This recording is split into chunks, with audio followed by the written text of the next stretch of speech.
അതിവേഗം മാറുന്ന ഈ ഒരു കാലഘട്ടത്തിൽ നമ്മുടെ ഇടയിൽ പുതുതായിട്ട് വന്നിട്ടുള്ള ഒരുപാട് അസുഖങ്ങളുണ്ട്. അതിലൊന്നാണ് അമിതവണ്ണം, ഒബേസിറ്റി എന്നുള്ളത്.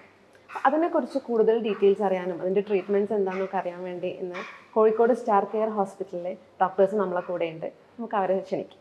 Doctor Vijayaraj, family medicine, and doctor Antony Chacko, laparoscopic surgeon, and doctor Amal C Francis, gastro surgeon. Welcome sir. അപ്പോൾ നമ്മൾ ഈ കാലഘട്ടത്തിൽ കൂടുതലായിട്ട് കേട്ടുവരുന്ന ഒരു സാധനമാണ് അമിതവണ്ണം എന്നുള്ളത്. അപ്പോൾ അത് ഒരുപാട് പേർക്ക് ഭയങ്കര പ്രശ്നം വരുന്നുണ്ട്. പലരും പല ഡയറ്റുകളും സ്വയം ചെയ്ത് പ്രശ്നങ്ങൾ വരെ വരുന്ന കാര്യങ്ങളുണ്ട്. അപ്പം എന്താണ് ശരിക്കും ഈ അമിതവണ്ണം എന്നുള്ളത്? മെയിലാണോ ഫീമെയിലാണോ അങ്ങനെ ജെൻഡർ അനുസരിച്ച് ഒരു പർട്ടിക്കുലർ വെയിറ്റ് ലിമിറ്റ് വരെ നമുക്ക് ആവാം. അതിനപ്പുറമായി കഴിഞ്ഞാൽ അതിനെ ഓവർ വെയിറ്റ് എന്ന് പറയും. അത് വല്ലാതെ കൂടിക്കഴിഞ്ഞാൽ ഒബേസിറ്റി എന്ന് പറയും. അപ്പോൾ റഫായിട്ട് പറഞ്ഞാൽ ബോഡി മാസ് ഇൻഡെക്സ് ആണ് നമ്മൾ കാൽക്കുലേറ്റ് ചെയ്യുക. ഒരു എക്സാമ്പിൾ പറഞ്ഞാൽ 165 സെൻറ്റിമീറ്റേഴ്സ് ഹൈറ്റ് ഉള്ള ഒരു ആവറേജ് ആൾക്ക് ഒരു 62-63 കിലോസിൻ്റെ അടുത്തായിരിക്കും ഒരു അപ്രോക്സിമേറ്റ് ഐഡിയൽ വെയിറ്റ്. ഇത് അപ്രോക്സിമേറ്റ്സ് ആണ്, അത് ഓർമ്മ വേണം. എന്ന് വെച്ചാൽ 165 സെൻറ്റിമീറ്റർ ഹൈറ്റ് ഉള്ള ഒരാൾക്ക് നല്ല മസ്കുലർ ബോഡിയൊക്കെ ആണെങ്കിൽ 70-72 ഒക്കെ ആവാം. ഇപ്പോൾ ജിമ്മറാണ്, അത്ലീറ്റാണ് എന്നൊക്കെ ഉണ്ടെങ്കിൽ. പക്ഷേ അങ്ങനെ ഓവർ വെയിറ്റ് ആയിട്ട്, ടെക്നിക്കലി അങ്ങനെ ഓവർ വെയിറ്റ് ആയിട്ട് അതിൽ ഫാറ്റിൻ്റെ പ്രൊപ്പോർഷനാണ് അധികം വന്നിട്ടുണ്ടെങ്കിൽ അത് നല്ലതല്ല. അപ്പോൾ അങ്ങനത്തെ കണ്ടീഷൻസ് നമ്മൾ ഓവർ വെയിറ്റ് അല്ലെങ്കിൽ ഒബേസിറ്റിക്ക് പ്ലേസ് ചെയ്യും. വെയിറ്റിൻ്റെ അടിസ്ഥാനത്തിൽ മാത്രം നമുക്കതൊരു ഒബേസിറ്റി ആയിട്ട് പറയാൻ പറ്റില്ല എന്നുള്ളതാണ് പറയുന്നത്. അതെ, എന്നുവെച്ചാൽ നമ്മൾ മെജോറിറ്റി കേസസിലും ഈ ബോഡി മാസ് ഇൻഡെക്സ് ഓക്കെ, ഒരു ആവറേജ് ആൾക്കത് ഓക്കെ.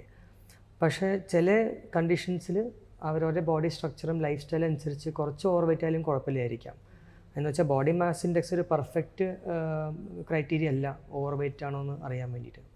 പക്ഷെ അധികം കേസിൽ ഒബേസിറ്റി എന്നുള്ള കാറ്റഗറിയിലേക്ക് എത്തിക്കഴിഞ്ഞാൽ അത് ഒബേസിറ്റി തന്നെയായിരിക്കും. അപ്പോൾ പല കാരണങ്ങൾ കൊണ്ട് ഈ ഒബേസിറ്റി വരുന്ന ആളുകളുണ്ട്.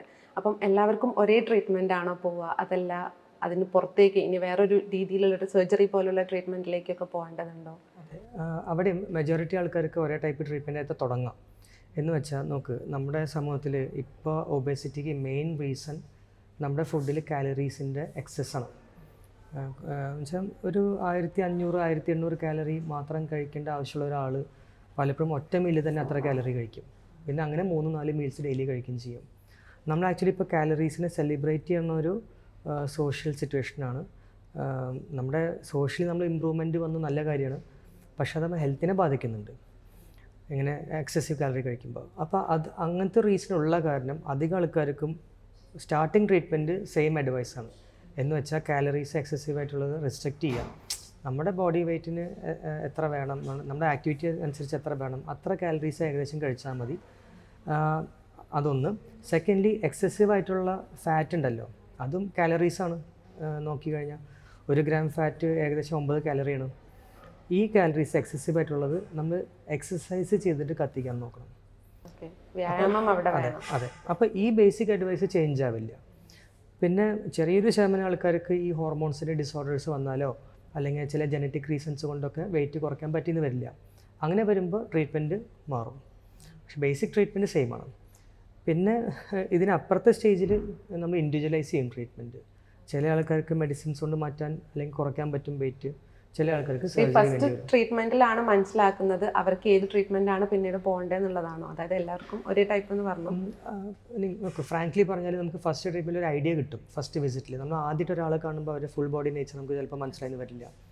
നമ്മൾ കാര്യങ്ങളൊക്കെ ചോദിച്ച് മനസ്സിലാക്കി 2-3 വിസിറ്റ് ആകുമ്പോഴേക്കും നമുക്ക് മനസ്സിലാവും ഇങ്ങൾക്ക് ഫുഡ് എത്രത്തോളം കൺട്രോൾ ചെയ്യാൻ പറ്റുന്നുണ്ട്, എക്സസൈസ് ചെയ്യാൻ പറ്റുന്നുണ്ടോ. കാരണം ഈ ഒബേസിറ്റി ഒരു സൈക്കിൾ പോലെയാണ്, വിഷ്യസ് സൈക്കിൾ എന്ന് നമ്മൾ പറയുമല്ലോ.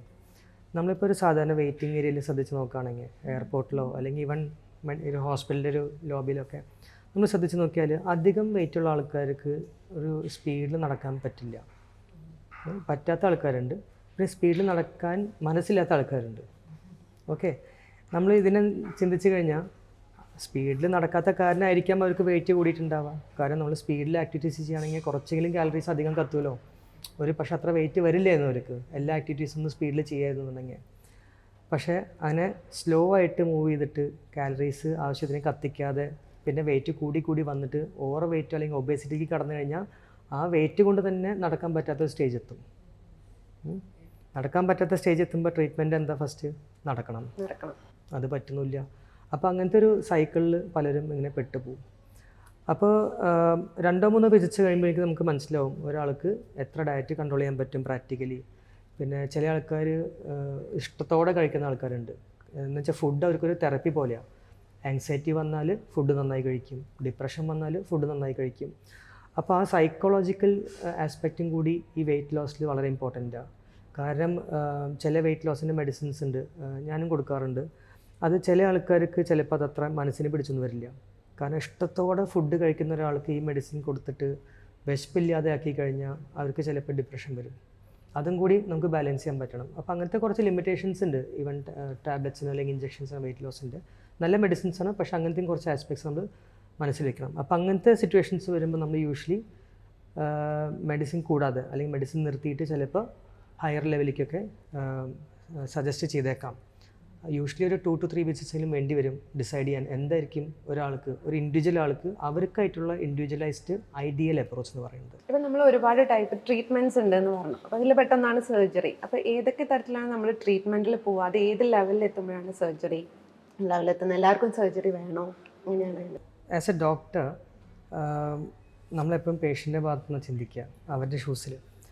അപ്പം നേരത്തെ പറഞ്ഞ പോലെ ഈ ലൈഫ് സ്റ്റൈലുണ്ട്, ഡയറ്റ് കൺട്രോളുണ്ട്, എക്സസൈസ് ചെയ്യാൻ പറ്റില്ല എന്നുണ്ടെങ്കിൽ, അല്ലെങ്കിൽ മെഡിക്കേഷൻസ് എടുത്തിട്ടും വേണ്ട പോലെ വെയിറ്റ് ലോസ് ഉണ്ടായിട്ടില്ല, മെഡിസിൻസ് കഴിക്കാൻ പറ്റുന്നില്ല, അങ്ങനത്തെ സ്റ്റേജ് വരുമ്പോൾ നമ്മൾ നമ്മുടെ സർജിക്കൽ കളീഗ്സിനെ ഹാൻഡ് ഓവർ ചെയ്യും. ബേസിക്കലി ഇപ്പം നമ്മൾ കോഴിക്കോടാണല്ലോ ഇപ്പോൾ അല്ലേ. മലബാറിൽ എല്ലാവർക്കും ഭക്ഷണപ്രിയരാണ്, ഭയങ്കര ഭക്ഷണപ്രിയരാണ്. അപ്പോൾ അങ്ങനത്തെ ഒരു ഇപ്പം നേരത്തെ ഡോക്ടർ പറഞ്ഞ പോലെ ഒരു ചെറിയ ഇഞ്ചെക്ഷൻസ് ഒക്കെ ഉണ്ട് ഇപ്പം അവൈലബിൾ ആയിട്ടുള്ള. അത് നോക്കാൻ പറഞ്ഞു കഴിഞ്ഞാൽ നമ്മുടെ വിശപ്പിൻ്റെ സെൻറ്ററെ നമ്മൾ ബ്ലോക്ക് ചെയ്യാണ്. പിന്നെ നമുക്ക് ഇഷ്ടമുള്ള ഭക്ഷണം കഴിക്കുമ്പോൾ ഒരു നോസിയ, ഒരു വോമിറ്റിംഗ് ഒക്കെ, ഒരു സെൻസേഷനൊക്കെ വന്നുകൊണ്ടിരിക്കുകയാണ്. അപ്പോൾ ഇത്രയും ഭക്ഷണങ്ങൾ ഉള്ള ഒരു സ്ഥലത്ത് നമ്മളിങ്ങനെ ചെയ്യാൻ ഭയങ്കര ബുദ്ധിമുട്ടായിരിക്കും എന്നാണ് എൻ്റെ ഒരു പേഴ്സണൽ എനിക്ക് തോന്നുന്നത്. അത് പിന്നെ ഒരു ലോങ് ടേം നമുക്ക് ആ ഇഞ്ചെക്ഷൻസ് കൊടുക്കാനും പറ്റില്ല എന്നാണ് എനിക്ക് തോന്നുന്നത്. അങ്ങനത്തെ ഡിപ്പെൻസ് ആക്ച്വലി. കാരണം നമുക്ക് ആവശ്യം അനുസരിച്ച് ഡിസൈഡ് ചെയ്യാം. As a from a physician's perspective weight loss നമുക്ക് ടാർഗറ്റ് വെയിറ്റിലേക്ക് എത്തിച്ചിട്ട് പിന്നെ ഡയറ്റൊക്കെ നല്ല മാനേജ്ഡ് ആണെങ്കിൽ നമ്മളത് നിർത്താറുണ്ട്. ലോങ് ടേം വേണ്ടി വരുന്ന ചില ആൾക്കാരുണ്ട്, അവരവരുടെ പ്രിഫറൻസ് അനുസരിച്ച് ചിലർ കഴിഞ്ഞാൽ വീണ്ടും അത് പിന്നെ അവർക്ക് വിശപ്പ് വരുമ്പോൾ അവർ വീണ്ടും കഴിച്ചു തുടങ്ങുക, അങ്ങനത്തെ പ്രശ്നങ്ങൾ റീബൗണ്ട് ഉണ്ടാവാറുണ്ട്. ശരിയാണ്. അതെന്നു വെച്ചാൽ കുറേയൊക്കെ സെൽഫ് ഡിസിപ്ലിൻ ആണല്ലോ. അവർക്ക് വെയിറ്റ് കൂടാൻ തന്നെ കാരണം ഉണ്ടായത് ഈ ഫുഡ് കഴിച്ചിട്ടാണ്. ടാബ്ലറ്റ്സ് നിർത്തുമ്പോൾ അവരുടെ മെൻ്റൽ വില്ലിങ്നെസ് ഇല്ലാന്നുണ്ടെങ്കിൽ, അല്ലെങ്കിൽ അവർ ഫുഡും എക്സസൈസും ശരിക്കും മാനേജ് ചെയ്യില്ലാന്നുണ്ടെങ്കിൽ ഒബ്വിയസ്ലി അവർ വെയിറ്റ് പിന്നെയും കൂടും. അപ്പോൾ അങ്ങനത്തെ കണ്ടീഷൻസ് വരുമ്പോൾ we look forward to our surgical colleagues where ഈ പറഞ്ഞ പോലെ ബേരിയാട്രിക് സർജറീസിൽ I believe bariatric surgery is a better options. Very big broad സ്പെക്ട്രമാണ് അതിൻ്റെ ശരിക്കും പറയുകയാണെങ്കിൽ. നമ്മളിപ്പം മെഡിസിനിൽ നമ്മൾ പറഞ്ഞ പോലെ ഇപ്പോൾ ഒരു സ്റ്റമക്കിൽ ഉണ്ടാവുന്ന, നമ്മൾ ആമാശയത്തിൽ ഉണ്ടാവുന്ന ചേഞ്ചസ് കൊണ്ടുവരിക എന്നുള്ളതാണ്. അതായത് നമ്മുടെ ഒരു ഭക്ഷണം കഴിക്കുന്ന ഒരു റിസർവോയർ, ഒരു ടാങ്കിലേക്കാണ് പോകുകയെന്ന് വിചാരിക്കുക. അത് വലിയ എത്ര വേണമെങ്കിലും വലുതാവാം, ഇങ്ങനെ വികസിച്ചിരിക്കുക. അതുകൊണ്ടാണ് നമ്മൾ വലിച്ചു വാരി കഴിക്കുമ്പോഴും നമുക്ക് ഒരു സമയത്തുമ്പം വയറിങ്ങനെ വീർത്ത് പൊട്ടാറായി എന്നൊക്കെ പറയില്ലേ, അതുകൊണ്ടാണ് അല്ലേ എത്ര കഴിച്ചാലും മതിയാവാത്ത കുറേ പേരുണ്ട്. അപ്പോൾ ഇത് ശരിക്കും ഒരു വലിയൊരു ബലൂൺ പോലെ എത്ര വേണമെങ്കിലും ഇങ്ങനെ വീർക്കും. ഇപ്പോൾ 2 കാര്യമാണ് നമ്മൾ ചെയ്യുന്നത് ഇപ്പോൾ ബെരിയാട്രിക് സർജറിയിൽ. ഒന്നുകിൽ അതിൻ്റെ അളവിനെ, ഇതിൻ്റെ വലുപ്പത്തിനെ കുറയ്ക്കാം, അതിന് റെസ്ട്രിക്റ്റീവ് എന്ന് അതിന് പറയാം, അതിനെ ചെറുതാക്കും. അതിന് രണ്ടാമത്തെ അതിനെ ആമാശയത്തിലേക്ക് വരുന്ന ഭക്ഷണം പിന്നെ ചെറുകുടലിലേക്ക് പോകുന്നത്. ചെറുകുടലിലേക്ക് പോകുമ്പോഴാണ് നമ്മുടെ ഈ ഫാറ്റും മറ്റുള്ള ദഹനപ്രക്രിയ നടക്കുന്നത്. അപ്പോൾ ആ ദഹനപ്രക്രിയ നടക്കുമ്പോൾ അതിനകത്തുള്ള കൊഴുപ്പും പ്രോട്ടീൻസും വൈറ്റമിൻസും എല്ലാം ആഗിരണം ചെയ്യപ്പെടുന്നത് ഈ ചെറുകുടലിലേക്കുള്ള ഡിയോഡിനം എന്നൊക്കെ പറഞ്ഞിട്ടുള്ള ഫസ്റ്റ് ഭാഗങ്ങളാണ്. അപ്പോൾ അതിനകത്ത് രണ്ടാമത്തെന്ന് പറഞ്ഞാൽ ഇപ്പം ഞാൻ പറഞ്ഞില്ലേ റെസ്ട്രിക്റ്റീവ് എന്ന് പറഞ്ഞാൽ അതിൻ്റെ ആമാശയത്തിൻ്റെ വലുപ്പം കുറയ്ക്കുക. രണ്ടാമത്തെ വിഭാഗം എന്ന് പറയുന്നത് മാലബ്സോർപ്ഷൻ എന്ന് പറയും, ഈ ആഗിരണം ചെയ്യുന്നത് കുറയ്ക്കുക. അതായത് ഫാറ്റിൻ്റെ ആയാലും കൊഴുപ്പിൻ്റെ ആയാലും പ്രോട്ടീൻ ആയാലും എന്തായാലും സർജറിയിലൂടെയാണോ ചെയ്യുക? അതെ, അതിനെ നമ്മൾ ബൈപ്പാസ് ചെയ്യും. അപ്പം അതിനാണ് ഒരു മാലബ്സോർപ്റ്റീവ് പ്രൊസീജിയർ എന്ന് പറയുന്നത്, അല്ലെങ്കിൽ ബൈപ്പാസ് പ്രൊസീജിയേഴ്സ് എന്ന് പറയുന്നത്. അതിന് 2 ഗുണങ്ങളുണ്ട് ആക്ച്വലി. ഫസ്റ്റ് ഈ റെസ്ട്രിക്റ്റീവ്, നമ്മൾ ഈ സ്റ്റൊമക്കിൻ്റെ ഈ ആമാശയത്തിൻ്റെ സൈസ് കുറയ്ക്കുമ്പം ഒന്നാമത് സെറ്റേറ്റി നമ്മുടെ ഭക്ഷണം കഴിക്കാനുള്ള ഇത് നമുക്ക് വിശപ്പുണ്ടാവും, ബട്ട് കുറച്ച് കഴിയുമ്പോഴേക്കും വയറെന്നറിയും, ബട്ട് പേഷ്യൻ്റ് ഫീൽസ് ഫൈൻ. അതിൻ്റെ കൂടെ തന്നെ മാലബ്സോർപ്ഷൻ, അതായത് നമ്മൾ ഈ കുടലിൽ ഭക്ഷണം പോകുന്ന ആ സമയം അതിൻ്റെ ഒരു അളവ് നമ്മൾ വല്ലാതെ കുറയ്ക്കും. ഇപ്പോൾ യൂഷ്വലി നമ്മുടെ കുടലിൻ്റെ നീളം അറൗണ്ട് ഒരു 3 meters ആണെങ്കിൽ ആ 3 metersൻ്റെ ഉള്ളിലെ കൂടെ ഭക്ഷണം ഇങ്ങനെ പോയി ഇറ്റ് ഗെറ്റ്സ് അബ്സോർബ്ഡ് എല്ലാം ഇതിൽ ഫങ്ഷണലി ആ സമയം ചില ബൈപ്പാസുകൾ ചെയ്തിട്ട് ആ ഫുഡും ഡൈജസ്റ്റീവ് എൻസൈംസുമായിട്ടുള്ള കോണ്ടാക്റ്റുള്ള സമയം കുറയ്ക്കും. അപ്പോൾ എന്ന് വെച്ചാൽ നമ്മൾ കഴിക്കുന്ന ഫാറ്റ് എത്രയാണോ അതിൻ്റെ ഒരു 20 to 30% ഒക്കെ ചിലപ്പം ഇതുണ്ടാവും. ഇതിൻ്റെ വേറൊരു ഗുണം എന്ന് വെച്ച് കഴിഞ്ഞാൽ അലോങ് വിത്ത് ദിസ് എന്താ ഈ നമ്മളിപ്പോൾ സ്റ്റൊമക്കിൻ്റെ സൈസ് കുറയ്ക്കുമ്പോൾ ചില ഹോർമോൺസ് ലൈക്ക് ഗ്രല്ലിനൊക്കെ നമ്മുടെ വിശപ്പ് കൂട്ടുന്ന ഹോർമോണാണ്. അപ്പോൾ ഗ്രല്ലിൻ്റെ അളവ് കുറയും. ഈ ഗ്രല്ലിൻ്റെ അളവ് കുറയുമ്പോഴും ഇൻസുലിൻ നന്നായിട്ട് കൂടും. അപ്പോൾ അതാണ് അതിൻ്റെ വേറൊരു മെക്കാനിസം. ഇൻസുലിൻ്റെ അളവ് കൂടും, കുറച്ചും കൂടി നല്ല മെറ്റബോളിക് കൺട്രോൾ ഉണ്ടാവും, ഡയബറ്റിക് കൺട്രോൾ ഉണ്ടാവും, ഫാറ്റിൻ്റെ അളവ് കുറയും, ട്രൈഗ്ലിസറൈഡിമിയ, കൊളസ്ട്രോളിൻ്റെ അളവ് ബ്ലഡിൽ കുറയും. അപ്പോൾ ഇതൊക്കെ ഈ സർജറിയുടെ ഒരു ബൈ പ്രോഡക്ട്സ് ആയിട്ട് വരുന്ന കാര്യങ്ങൾ. അപ്പോൾ വെയിറ്റ് ലോസിൻ്റെ ഒപ്പം തന്നെ നമുക്ക് ഈ അൺകൺട്രോൾഡ് ഡയബറ്റീസ്, മെറ്റബോളിക് സിൻഡ്രോം, ഈ പ്രഷർ ഹൈപ്പർ ടെൻഷൻ അല്ലെങ്കിൽ കൊളസ്ട്രോളിൻ്റെ അളവ് കൂടുതൽ, അതൊക്കെ മെഡിക്കൽ മാനേജ്മെൻറ്റിൽ ഫെയിൽ ആവുന്നൊരു സമയത്ത് surgery is an option. Because കുറച്ചും കൂടി നാച്ചുറൽ എന്ന് പറയാൻ പറ്റില്ല, ബട്ട് സ്റ്റിൽ ഒരു ഫിസിയോളജിക്കൽ ഇതിലാണ് ഒരു ലൈഫ് ലോങ് അതിൻ്റെ ഒരു കൺട്രോളുള്ള ഒരു സാധനം ഡ്യൂറേഷൻ. ഈ പറയുന്നത് ചിലപ്പോൾ മെഡിസിനിൽ നിർത്തി കഴിയുമ്പം പേഷ്യൻ്റ് ഒരു റീബൗണ്ട് ഭക്ഷണം കഴിക്കാനും അങ്ങനത്തെ ഒരു ഇത് സർജറിയിൽ കുറച്ചും കൂടി കുറവാണ്. ഒരു റിലാപ്സ് റേറ്റ്സ് കുറച്ച് കുറവാണ്. അപ്പോൾ സാർ പറഞ്ഞു അവിടെ അബ്സോർപ്ഷൻ്റെ ഇത് കുറയുന്നുള്ളത്. അപ്പം നമുക്ക് ശരീരത്തിന് ആവശ്യമുള്ള ന്യൂട്രീഷൻസ് കിട്ടാതാവുക എന്നുള്ളൊരു കാര്യം വരുന്നത്. ഡെഫിനറ്റ്ലി അങ്ങനെ ഒരു ഇതുണ്ട്. പക്ഷേ അത് നമ്മൾ കുറച്ച് മെഡിസിൻസും ഈ വൈറ്റമിൻസും അയൺ ടാബ്ലറ്റ്സും കാൽഷ്യം ഒക്കെ കഴിച്ച് കഴിഞ്ഞാൽ തീരാവുന്ന ഒരു പ്രശ്നമുണ്ട്. അതായത് ലൈഫ് ലോങ് ഈ സർജറി കഴിഞ്ഞാൽ ലൈഫ് ലോങ് അങ്ങനെ ഒരു ചില പ്രൊസീജിയറിന് ഇതേപോലെ ഒരു 1 year മതിയാവും. വേറെ പ്രൊസീജിയേഴ്സിന് ചിലപ്പോൾ ലൈഫ് ലോങ് എടുക്കേണ്ടി വരും. പക്ഷെ അത് എനിക്ക് തോന്നുന്നില്ല ഒരു വലിയൊരു പ്രോബ്ലം ആണെന്നുള്ളത്. ഒരു സാധാരണ ഇപ്പം എല്ലാവരും ഒരു 40+ ആയി കഴിഞ്ഞാൽ എല്ലാവരും കഴിക്കുന്നവരാണ്. സപ്ലിമെന്റ്സ് ആണ്. അങ്ങനത്തെ ഒരു സപ്ലിമെന്റ് തന്നെ ആവശ്യം വരുള്ളൂ. വൈറ്റമിൻസ്, ചില വൈറ്റമിൻസ് ടൈപ്പ് ഓഫ് മെഡിസിൻസ് അല്ല, അങ്ങനെയല്ല. ചില മിനറൽസ്, വൈറ്റമിൻസ്, അതിപ്പോൾ എനിക്ക് തോന്നുന്നു 40-45 വരെ എല്ലാവരും എടുത്തു തുടങ്ങുന്ന ഒരു. ഇപ്പം എന്നെ കാണുമ്പോൾ ഭയങ്കര യങ് ആയിട്ടല്ലേ ഫീൽ ചെയ്യുന്നത്. അപ്പോൾ സോ അത് I have been taking this for almost ഒരു 10 years ആയിട്ട് ഞാൻ ചെയ്തുകൊണ്ടിരിക്കുന്നതാണ്. അപ്പം that is not a problem at all. പക്ഷേ ഈ metabolic syndrome is a very big thing. Doctor പറഞ്ഞ പോലെ ഇതിന് ശരിക്കും ഒബേസിറ്റി ആൻഡ് മെറ്റബോളിക് സിൻഡ്രോം എന്നാണ് അതിന് പറയാം. നമ്മൾ ഒരു അമിതവണ്ണം അല്ല അവിടുത്തെ പ്രശ്നം, അതുകൊണ്ടുണ്ടാകുന്ന പ്രശ്നങ്ങളാണ്. അതായത് ഡയബറ്റിസ് ഉണ്ടാവാം, ഹൈപ്പർ ടെൻഷൻ, പിന്നെ മുട്ടിൻ്റെ തേയ്മാനം. അതെ, നമ്മുടെ ടെൻഡൻസി എന്ന് വെച്ചാൽ എല്ലാവരും ടെൻഡൻസി എന്ന് വെച്ചാൽ നമ്മൾ ഷുഗർ ട്രീറ്റ് ചെയ്യും, ഫാറ്റി ലിവർ വേറെ ട്രീറ്റ് ചെയ്യും, BP വേറെ ട്രീറ്റ് ചെയ്യും, യൂറിക് ആസിഡ് വേറെ, പിന്നെ അവസാനം ഒബേസിറ്റി ഉള്ള അധികം ആൾക്കാർക്ക് മുട്ട് തേയ്മാനം ഉണ്ടാവും. ആ മുട്ട് തേയ്മാനം വന്നു കഴിഞ്ഞാൽ പിന്നെ അതിൻ്റെ വേറെ പ്രോബ്ലംസ്, മെഡിസിൻസ്, പിന്നെ പലരും സർജിക്കലി അതിനൊരിത് വരും. ഇങ്ങനെ സ്ലീപ്പ് അപ്നിയ വലിയ പ്രോബ്ലമാണ്. ഭയങ്കര ഒരു പ്രോബ്ലമാണ് അത് സ്ലീപ്പ് അപ്നിയ എന്ന് പറയുന്നത് അല്ലേ. സ്ലീപ്പ് അപ്നിയ ഒരു എക്സാമ്പിൾ പറഞ്ഞല്ലേ, ഇപ്പം എനിക്ക് അടുത്ത് ഉണ്ടായ ചില സിറ്റുവേഷൻസിൻ്റെ ഒരു എക്സാമ്പിൾ അതിന് എടുക്കുകയാണ്. ഒരു പേഷ്യൻ്റ് വന്നിട്ട് അവർക്ക് നല്ല വെയിറ്റ് ഉണ്ട്, BP-യുടെ കുറേ മെഡിസിൻസ് എടുക്കുന്നുണ്ട്. അപ്പോൾ മെഡിസിൻസ് BP കൺട്രോൾ അല്ലാത്ത കാരണം കൂട്ടാൻ വേണ്ടി വന്നതാണ് ആക്ച്വലി. പക്ഷേ ജസ്റ്റ് ആ സ്ലീപ്പ് അപ്നിയ മാനേജ് ചെയ്തത് കൂടി വെയിറ്റും കൂടി കുറച്ചപ്പോൾ, വെയിറ്റ് കുറയ്ക്കാൻ വേറെ അപ്രോച്ച് യൂസ് ചെയ്തു. എന്നിട്ട് വെയിറ്റും കൂടി കുറച്ചപ്പോൾ അവർക്ക് BP മെഡിസിൻസും ഷുഗർ മെഡിസിൻസും രണ്ടും കുറയ്ക്കാൻ പറ്റി. കാരണം വെയിറ്റും സ്ലീപ്പ് അപ്നിയ ആയിരുന്നു. BP കൂടാൻ കാരണം ആക്ച്വലി സ്ലീപ്പ് അപ്നിയ ആയിരുന്നു. നമ്മൾ ഈ എന്താ പറയുക, പാർട്സ് ആയിട്ട് ഒരാളെ കാണുമ്പോഴും ട്രീറ്റ് ചെയ്യുമ്പോഴും അതിൻ്റെ ആയിട്ടുള്ള ഇതിന് ആ തോട്ട് പ്രോസസ്സിന് പകരം ഇതിൻ്റെ എല്ലാത്തിൻ്റെയും കാരണം ഫിസിക്കലി നോക്കുകയാണെങ്കിൽ ഒബേസിറ്റിയാണ് ടാക്കിൾ ചെയ്യേണ്ടത്. അത് ആൾക്കാർക്ക് മനസ്സിലാണെങ്കിൽ എത്രയോ ആൾക്കാർക്ക് രക്ഷപ്പെടാൻ ട്രീറ്റ്മെന്റ് എടുത്താലും ചിലപ്പം ഇത് ഫലം ഉണ്ടായിരുന്നു. ഒരൊറ്റ കാര്യത്തിന് ചെയ്താൽ ഇതിലെല്ലാം നമുക്ക് മാറ്റം കൊണ്ടുവരാൻ പറ്റും. ഒബേസിറ്റി ബേസിക്കലി നമ്മുടെ മൈൻഡ് സെറ്റിന്റെ ഒരു പ്രോബ്ലമാണ്. മൈൻഡ് സെറ്റ് ആണ് root cause of obesity in my opinion. പക്ഷേ obesity is the root cause of many other problems. നമ്മൾ ഈ മെനി അതർ പ്രോബ്ലംസിനെ ഓരോന്ന് ട്രീറ്റ് ചെയ്തിട്ട് 5-8-10 മരുന്നാക്കുന്നതിന് പകരം ജസ്റ്റ് ഒബേസിറ്റിനെ മാത്രം ടാക്കിൾ ചെയ്യുകയാണെങ്കിൽ കാര്യം എത്ര എളുപ്പമാവും. That's a point.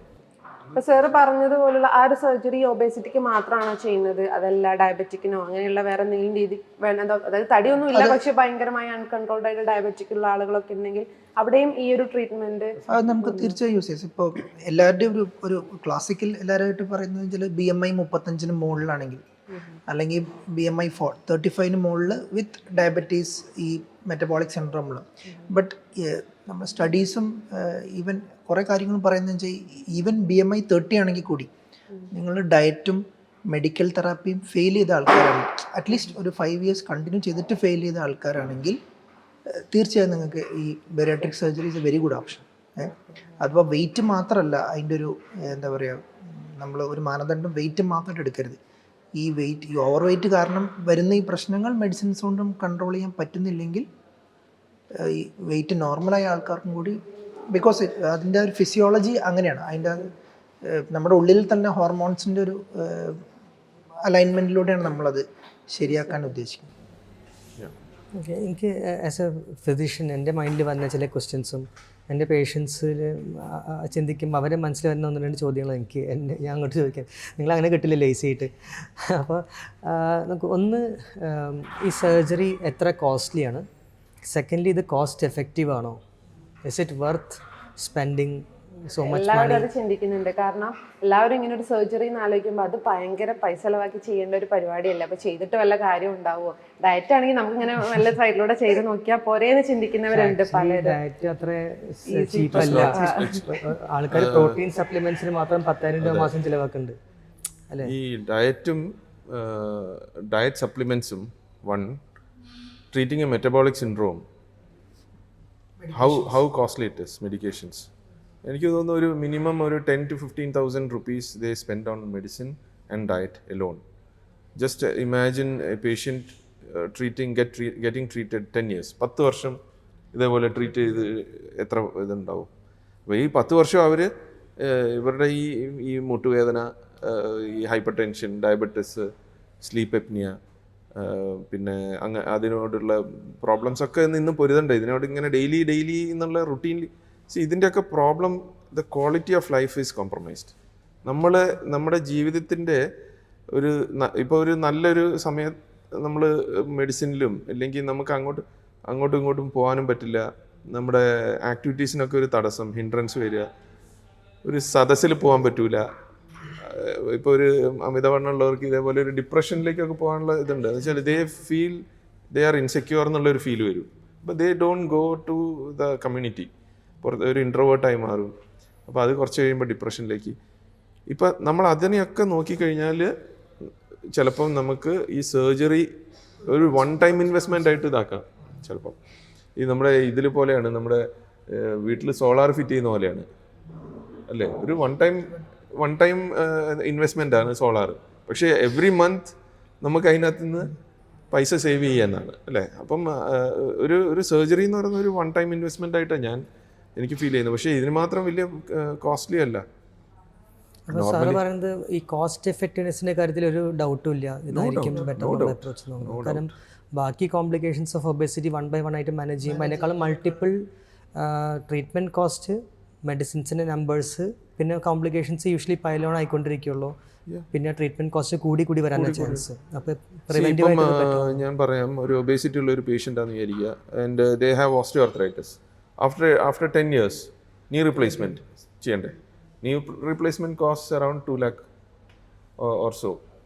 ഇപ്പോൾ നമ്മളൊരു 10 വർഷം മുമ്പേ നമ്മൾ ഇതിന് ഒരു 2.5 lakhs or 3 lakhs നമ്മൾ ഒരു ഒബേസിറ്റി ട്രീറ്റ്മെൻറ്റ് ചെയ്യുന്നെങ്കിൽ ഇയാളുടെ ഈ 10 years ആണ്, ഹീ സേവ്ഡ് ദ 10 years.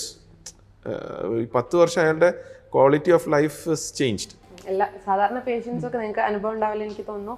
ഇവർ അത്യാവശ്യം വേദന ഒക്കെ സഹിച്ച് അങ്ങനെ അറ്റത്തെത്തുമ്പോഴായിരിക്കും മേ ബി ട്രീറ്റ്മെന്റ് എന്ന് പറഞ്ഞാൽ. എല്ലാവർക്കും സർജറി എന്ന് പറയുമ്പോൾ ഫസ്റ്റ് എല്ലാ മെഡിസിനും നമുക്ക് നോക്കിയിട്ട് ലാസ്റ്റ് റിസോർട്ടായിട്ട് സർജറി ചെയ്യാം എന്നാണ്. ചില അസുഖങ്ങൾക്ക് എന്തായാലും ഒരു മോഡേൺ ട്രീറ്റ്മെന്റിലേ പറ്റുള്ളൂ, അല്ലാണ്ട് അതിനെ പറയല്ല. ആ അറ്റം വരെ പോകുന്നതിന് മുമ്പ് ഒരു പ്രൂഡന്റ് ഡിസിഷൻ എടുക്കുന്നതാണ് നല്ലത്.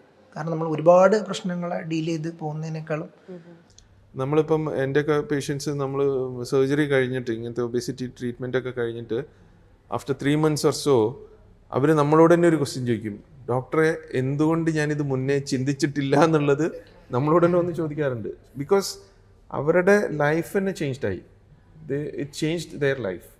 അതിലും വലുതില്ലല്ലോ. അപ്പോൾ ഈ സർജറി കഴിഞ്ഞാൽ അവർ അതിനനുസരിച്ചുള്ള ഡയറ്റ് ഫോളോ ചെയ്യുന്നുണ്ട്, അതോ നോർമൽ ലൈഫിലേക്ക് വരുമോ? പിന്നെ എത്ര സമയം ഒരു റെസ്റ്റ് പീരീഡ് അങ്ങനെ വരുന്നുണ്ട് സർജറി കഴിഞ്ഞിട്ട്?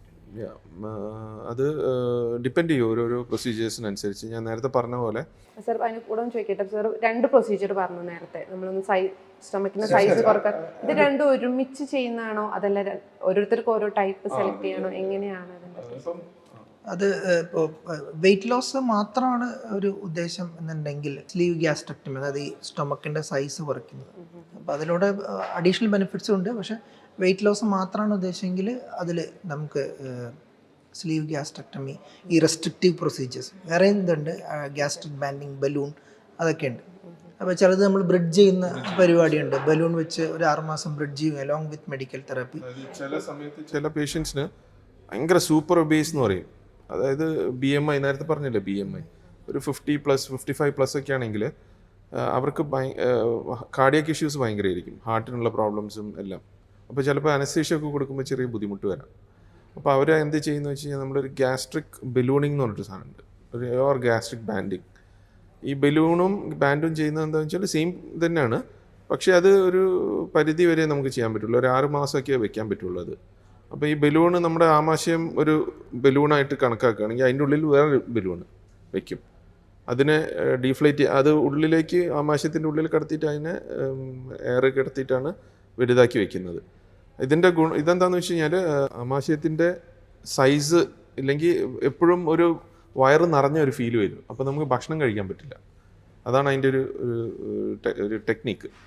അപ്പം ഒരു 6 മാസം കൊണ്ട് ചിലപ്പോൾ ഒരു 20-30 കിലോ കുറഞ്ഞു കഴിഞ്ഞാൽ ഈ BMI 50 എന്നുള്ളത് 45 ആവും. എന്നിട്ട് കാർഡിയാക് ഇഷ്യൂസൊക്കെ ഒന്ന് കുറഞ്ഞു കഴിയുമ്പോൾ നമുക്ക് ഇതേപോലെ ചെയ്യാം. അതിനാണ് നമ്മൾ ബ്രിഡ്ജിങ് പ്രൊസീജിയർ എന്ന് പറഞ്ഞാൽ ഒരു സ്ഥലത്തുനിന്ന് ഒരു സ്ഥലത്തേക്ക് നമ്മൾ മാറ്റിയിട്ട് അവരുടെ BMIനെ കുറച്ചിട്ട് നമ്മൾ ചെയ്യാന്നുള്ളത്. എന്നിട്ട് അതിനൊരു ഡെഫിനിറ്റീവ് പ്രൊസീജിയറായിട്ട് ചെയ്യും.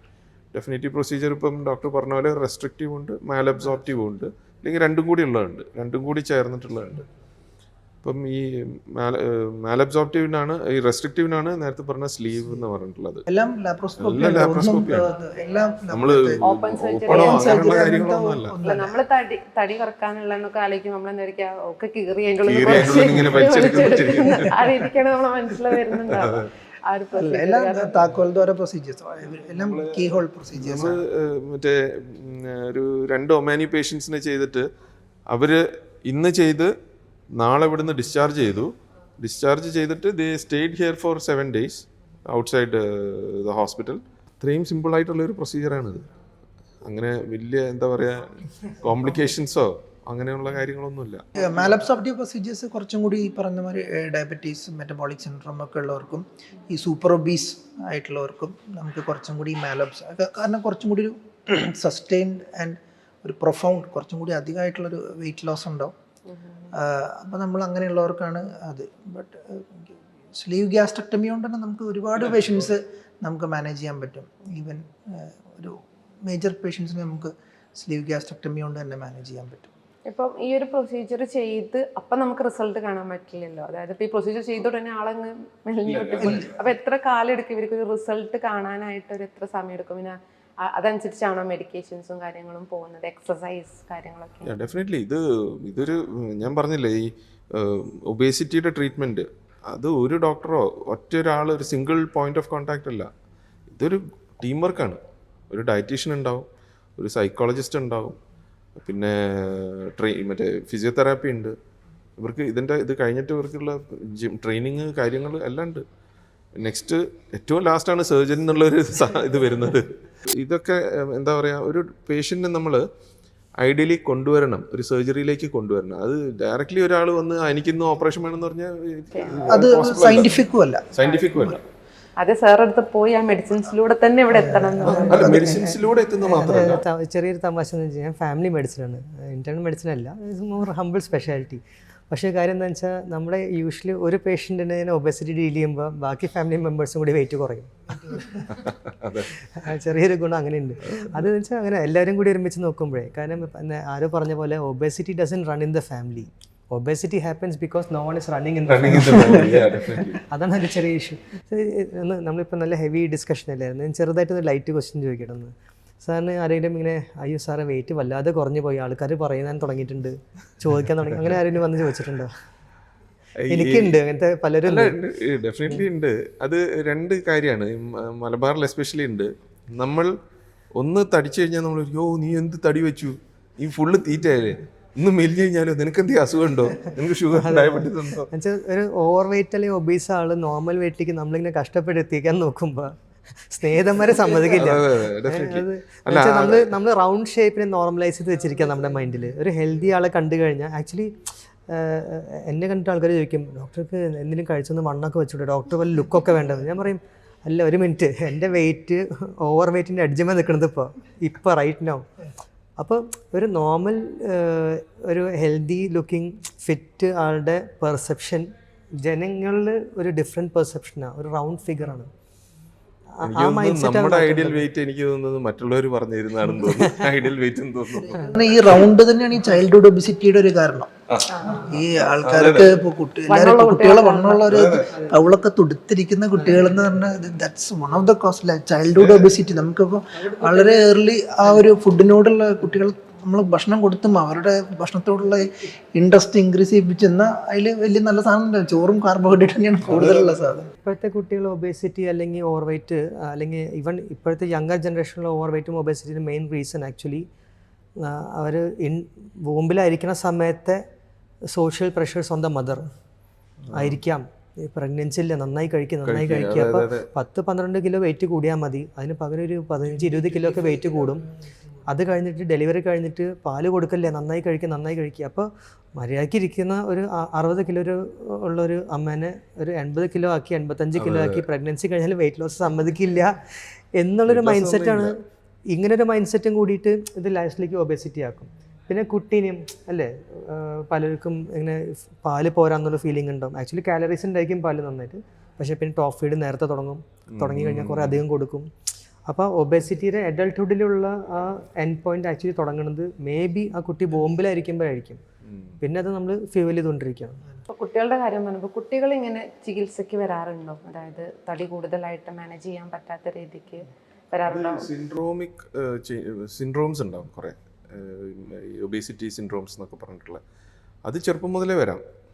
അത് ഇപ്പം ജനറ്റിക് ഡിഫറൻസസ് ഇല്ലെങ്കിൽ ഈറ്റിംഗ് ഹാബിറ്റ്സിൻ്റെ പ്രശ്നങ്ങൾ ഒക്കെ ഉള്ളപ്പം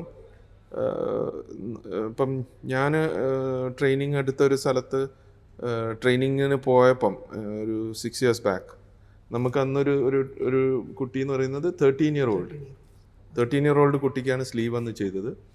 അന്ന് ആ കുട്ടിയുടെ വെയിറ്റ് 100ൻ്റെ അടുത്ത് കണ്ടായിരുന്നു. ജസ്റ്റ് ഇമാജിൻ, 13 വയസ്സുള്ളൊരു കുട്ടി 100 കിലോ ഉണ്ടാവുക എന്ന് പറഞ്ഞാൽ എന്തായിരിക്കും? അപ്പം ആ കുട്ടിക്ക് ഒരു വിധത്തിലുള്ള ആക്ടിവിറ്റിയും ചെയ്യാൻ പറ്റുന്നില്ല. സ്കൂളിൽ പോയിട്ട് കാലങ്ങളായി, എങ്ങനെ പോകാൻ പറ്റും?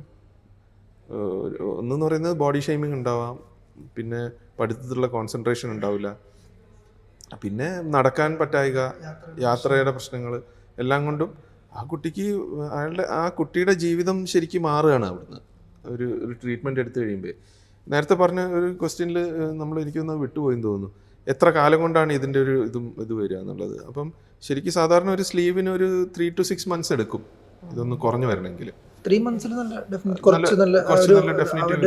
ടോട്ടൽ പകുതിയെങ്കിലും ഫസ്റ്റ് 3 months നല്ലോണം കുറയും. നല്ല പിന്നെ ഒരു 6 months പിന്നെ സ്റ്റഡി ആയിട്ട് കുറഞ്ഞിട്ട് പിന്നെ 6 months പിന്നെ അങ്ങോട്ട് ഒരു പ്ലാറ്റോ ഫേസ് ആണ് ഉണ്ടാവുക.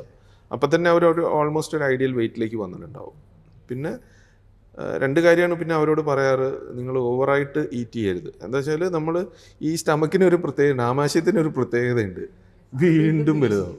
അത് നമ്മൾ എത്രയാണോ കഴിക്കുന്നത് അതിനനുസരിച്ച് വീണ്ടും വികസിക്കും. ശരീരത്തിൽ അൺലിമിറ്റഡ് എക്സ്പാൻഷൻ സ്കോപ്പുള്ള ശരിക്കും ഒരു ബലൂണാണത്. അപ്പൊ നമ്മൾ എത്ര ചെറുതാക്കിയാലും ആ ബലൂൺ നമ്മൾ കഴിക്കുന്നതനുസരിച്ച് കുറേശ്ശെ കൂടും. അപ്പൊ അതിലൊരു ഡയറ്റ് പ്ലാൻ ഓൾസോ, ഇത് കഴിഞ്ഞിട്ട് ഒരു ചിട്ടയായ ജീവിതം അതിൽ ആവശ്യമാണ്. നമ്മൾ ചില ഡയറ്റ് പ്ലാനുകൾ അവർക്ക് കൊടുക്കും. ഭയങ്കരമായിട്ട് റെസ്ട്രിക്റ്റീവ് ഒന്നല്ല, ചെറിയ meals at short intervals. Because our stomach ഭയങ്കര ചെറുതായതുകൊണ്ട്. പൊതുവേ ഉള്ള ഒരു മിത്ത് എന്ന് പറയുന്നത് സർജറി കഴിഞ്ഞാൽ പിന്നെ പഴയ പോലെ തന്നെ ഭക്ഷണം കഴിക്കാൻ ഒരു പ്രശ്നമില്ല എന്നുള്ള രീതിക്കാണ്. അങ്ങനെ പറ്റില്ല എന്നല്ല, അത് ചെയ്യുന്നത് അവരോട് തന്നെ ചെയ്യുന്ന ഒരു തെറ്റായിരിക്കും, അത്രേ ഉള്ളൂ. അത് വീണ്ടും നമ്മൾ ഓപ്പറേഷൻ ചെയ്യേണ്ടി വരും. പിന്നെ ഉള്ളതെന്ന് പറയുന്നത് മാൽ അബ്സോർപ്ഷൻ, ഇല്ലെങ്കിൽ നമ്മൾ ഇപ്പം മിനി ഗാസ്ട്രിക് ബൈപ്പാസ് ഉണ്ട്, RUNY ഉണ്ട്. ഈ മിനി ഗാസ്ട്രിക് ബൈപ്പാസിലൊക്കെ ശരിക്കും സ്റ്റമക്കിൻ്റെ ആമാശയത്തിന് ഒരു പൗച്ച് ഉണ്ടാക്കുക എന്നുള്ള, ആ പൗച്ച് എന്ന് പറയുന്നത് 50 മില്ലി ഇല്ലെങ്കിൽ 100 മില്ലിയൊക്കെ അതിൻ്റെ അകത്ത് വോളിയം കപ്പാസിറ്റി ഉണ്ടാവുള്ളൂ. അപ്പോൾ അത്രേ കഴിക്കാൻ പറ്റുള്ളൂ ഒരു സമയത്ത്, അത്ര തന്നെ കഴിക്കാൻ പറ്റൂല. അപ്പോൾ ആദ്യം കുറച്ചൊരു മാനസിക പ്രശ്നങ്ങൾ ഉണ്ടാവും. അതാണ് ഞാൻ പറഞ്ഞ നേരത്തെ, നമ്മളൊരു ട്രീറ്റ്മെൻറ്റ് ഉണ്ടെങ്കിൽ ആദ്യം അവരെ കൗൺസിൽ ചെയ്യണം. ഫുൾ ടീം വർക്കാണ്. അതിലെല്ലാവരും ഉണ്ടാവണം. ഒരു സൈക്കോളജിസ്റ്റ്, സൈക്കാട്രിസ്റ്റ്, എൻഡോക്രൈനോളജിസ്റ്റ് ഉണ്ടാവും. വേറെ എന്തെങ്കിലും ഹോർമോണൽ പ്രശ്നങ്ങളുണ്ടോ. പിന്നെ ഒരു 24/7 ഒരു ഹെൽപ്പ് ലൈൻ വേണം. അവർക്ക് എപ്പോൾ വേണമെങ്കിലും അവർ ഒരു ക്രാഷിലേക്ക് പോവാം, മെന്റൽ ബ്രേക്ക് ഡൗൺ. ഇപ്പം പലരും ഭയങ്കര ആഗ്രഹിച്ച് ഈ പറഞ്ഞ മാതിരി നല്ല ഇതിലുള്ള ആൾക്കാരായിരിക്കും. പെട്ടെന്ന് അവർ ബിക്കോസ് അവർക്ക് വെയിറ്റ് ലോസ് ഭയങ്കരമായിട്ട് വേണം എന്ന് വിചാരിച്ചിട്ട് അവർ ഈ സർജറിക്ക് വരുമ്പോൾ നമ്മളവർ ഫുൾ ഇതായിട്ട് കൗൺസിൽ ചെയ്യാണ്ട് എടുക്കുമ്പോൾ എന്ത് സംഭവിക്കുക വെച്ചാൽ പോസ്റ്റ് പ്രൊസീജിയർ ഒട്ടും ഭക്ഷണം കഴിക്കാൻ പറ്റുന്നില്ല. കുറച്ച് ഭക്ഷണം കഴിക്കുമ്പോഴേക്കും വയറ് നിറയും, അങ്ങോട്ട് സെറ്റായിട്ട് നമുക്കുണ്ടാവും. അപ്പോൾ അത് അവരെ കുറച്ച് കഴിയുമ്പോൾ വളരെ പ്രതികൂലമായിട്ട് ബാധിക്കും. അപ്പോൾ അതൊക്കെ നമ്മൾ അവരെ എക്സ്പ്ലെയിൻ ചെയ്ത് ഒരു സൈക്കോളജിക്കൽ, ഈ പറഞ്ഞ സാറ് പറഞ്ഞ പോലെ ഒരു 24/7 സപ്പോർട്ട് അതിനൊക്കെ ആവശ്യം കൊടുക്കണം.